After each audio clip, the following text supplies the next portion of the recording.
사도신경으로 우리의 신앙을 고백하겠습니다. 나는 전능하신 아버지 하나님 천지의 창조주를 믿습니다. 나는 그의 유일하신 아들 우리 주 예수 그리스도를 믿습니다.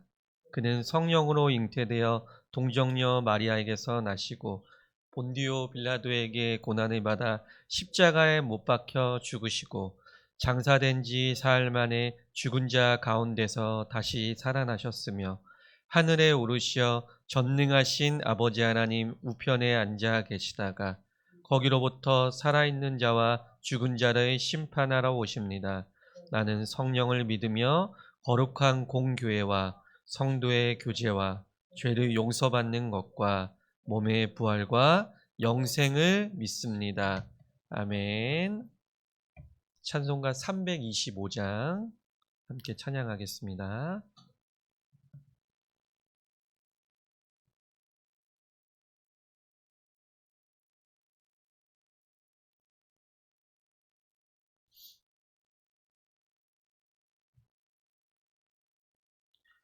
예수가 함께 계시니 시험이 오나 겁없네. 기쁨의 근원 되시는 예수를 위해 삽시다. 날마다 주를 섬기며 언제나 주를 기리고 그 사랑 안에 살면서 딴 길로 가지 맙시다.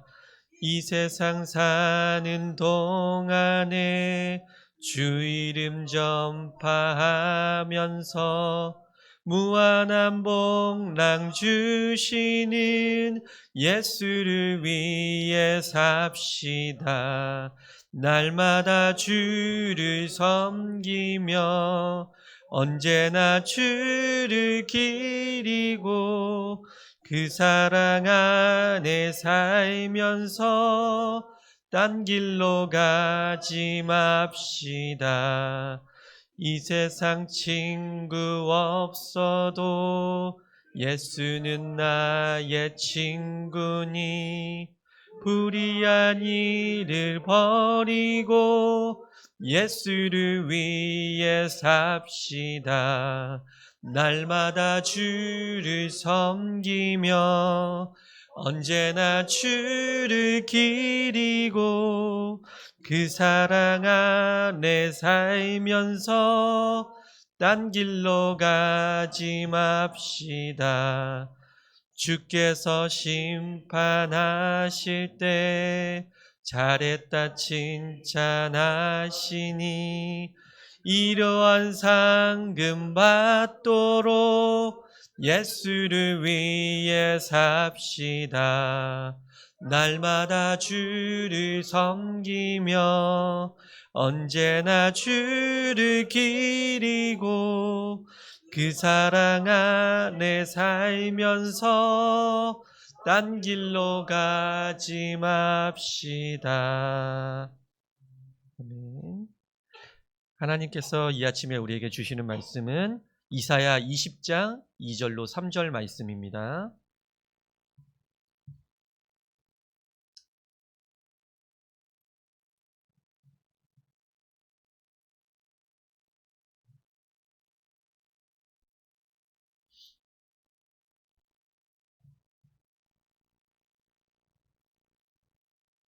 이사야 20장 2절로 3절 말씀 우리 한 목소리 한 뜻으로 합독하겠습니다. 하나님께서 주시는 그때에 여호와께서 아모스의 아들 이사야에게 말씀하여 이르시되 갈지어다 내 허리에서 배를 끄르고 내 발에서 신을 벗을지니라 하시매 그가 그대로 하여 벗은 몸과 벗은 발로 다니니라. 여호와께서 이르시되 나의 종 이사야가 3년 동안 벗은 몸과 벗은 발로 다니며 애굽과 구스에 대하여 징조와 예표가 되었느니라. 아멘. 하나님께서 이 말씀을 통하여 우리에게 오늘 아침에도 은혜 주시기를 원합니다. 오늘 우리가 읽은 이 본문은 이사야 20장은 이사야 13장부터 23장까지 이어지는 유다와 주변 국가에 대한 하나님의 심판의 말씀 가운데 있습니다. 20장은 애굽에 대한 하나님의 심판을 다루고 있습니다. 오늘 읽지는 않았지만 1절에 보니까 예언이 주어진 당시 상황이 설명이 됩니다. 본문에 따르면은 이제 그런 것이죠. 아수르가 너무 강력하다 보니까 주변 국가들이 이제 협력해서 아수르에게 대응하고 있는 상황인 것이죠.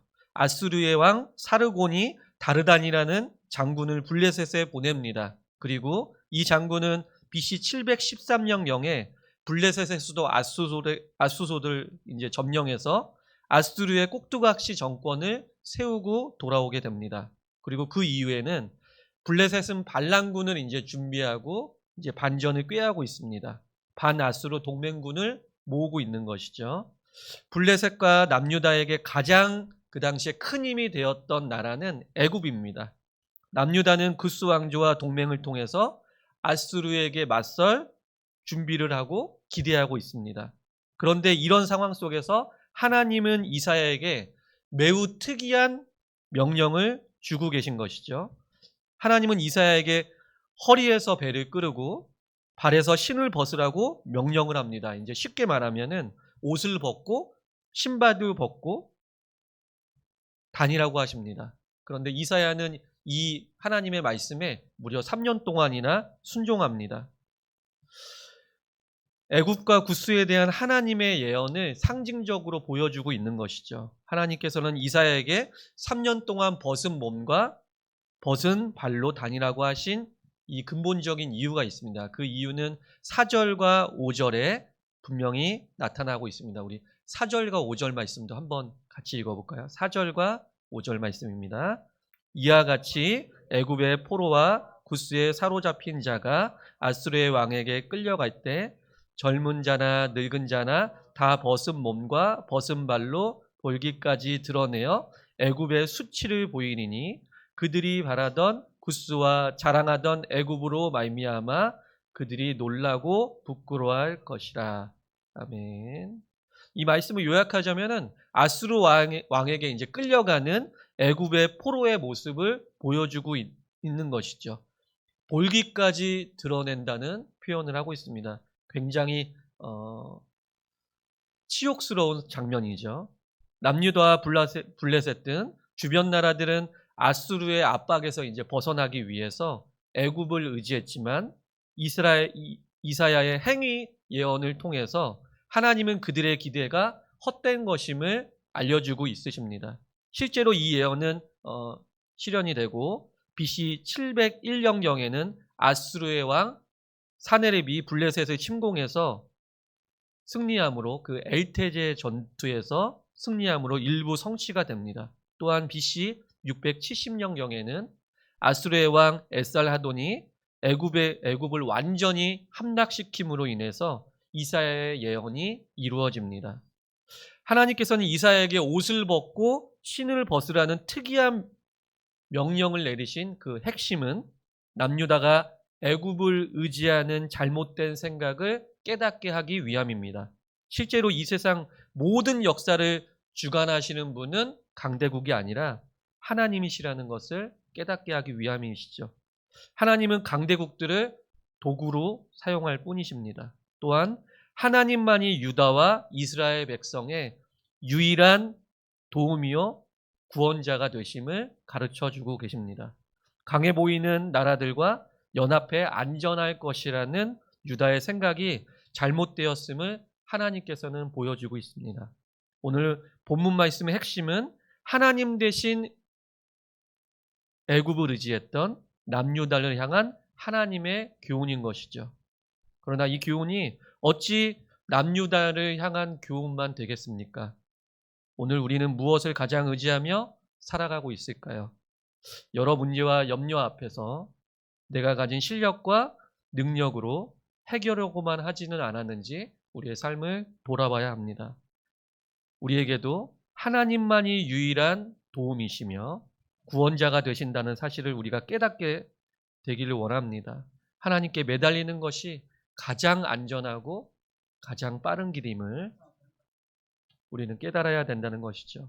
하나님을 의지하며 모든 문제와 염려 앞에서도 하나님의 손을 꼭 붙들고 살아가시는 저와 우리 예원 성도님들 되시기를 예수님의 이름으로 축복합니다. 기도하겠습니다. 하나님 감사합니다. 이사야 20장의 말씀을 통해 남유다가 강해 보였던 애굽을 의지해 아수르를 물리치려 했지만 모든 나라들을 주관하시는 참된 주권자이시자 구원자이신 하나님을 의지하지 않았던 잘못을 우리가 배우며 깨닫습니다. 오늘의 말씀을 우리 삶에 적용해 여러 문제 속에서도 하나님을 신뢰하며 살아가게 해주시고 평안과 위로를 경험하게 도와주시옵소서. 감사드리며 예수님의 이름으로 기도합니다. 아멘. 하늘에 계신 우리 아버지, 아버지의 이름을 거룩하게 하시며 아버지의 나라가 오게 하시며 아버지의 뜻이 하늘에서와 같이 땅에서도 이루어지게 하소서.